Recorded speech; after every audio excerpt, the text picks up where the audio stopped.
سعد الله أوقاتكم بكل خير وجمعتكم مباركة مقدما. وأشكر كل المتابعين وكل الأصدقاء المتفاعلين. وكما هو المعتاد أن نصادف في مكان عملنا مجانين، وهذا المجنون يعني أكثر الأيام يأتي إلينا ليسألنا بعض النقود. فاليوم حاولت، كان ردي له قلت له اليوم ماشي اشتغلنا.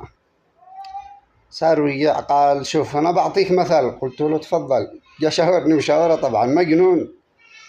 قلت له ايش المثل؟ قال الجمل عجز يتحمل منخل.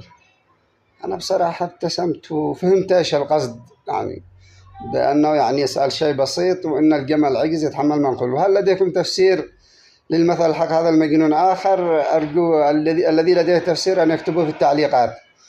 ولهذا أشكر الأخ عيسى عبد الباسط لاهتمامه بهذه الطبقة، طبقة المجانين، لأن أكثر والله المجانين إن جنانهم يعني بسبب الوضع المادي، يعني يصبحوا في حالة نفسية. فيجب على التجار وعلى الذي لديهم أموال الذي يتفاخرون في المباني وفي غيرها وفي التفحيطات وفي الألعاب النارية في الأعراس في الكذا، لو عملتم لفتة لهؤلاء الطبقة والله إنه لأجر كبير، أجر كبير أن تجبروا بخواطر هذه الطبقة وهم المجانين. أنا بصراحة عدة مجانين يمكن أعرف 4 أو 5، يعني عندما أتناقش معهم والله إن لديهم كلام كبير وأنهم مثقفون أفضل من بعض الذين نحسبهم عقال، وأن المجنون أفضل من العاقل.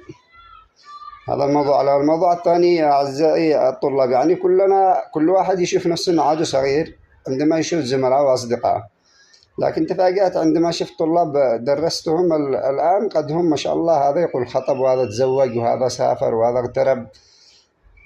أنا أطلب من كل طالب درسته يعرفني أن يسامحني إذا كنت عاقبته أو ظلمته بقصد أو بغير قصد، لأن أحد المرات حصل لي موقف في أحد الأسواق، التفت إلي شخص بعدين يكلم زميله، قلت له ماذا؟ قال هذا الأستاذ ضربني فلكه. ابتسم ضحك، قلت سامحني. قال أنا أستاهل، أنا ذاك اليوم جلست ما أنا حافظ قرآن عدة أيام. لهذا يعني أرجو من كل من قمنا بتدريسه أن يسامحنا، لأن ابن آدم بضاعة موت ولا يعرف متى تأتي ساعته ومتى يقبضه الأجل من الله عز وجل.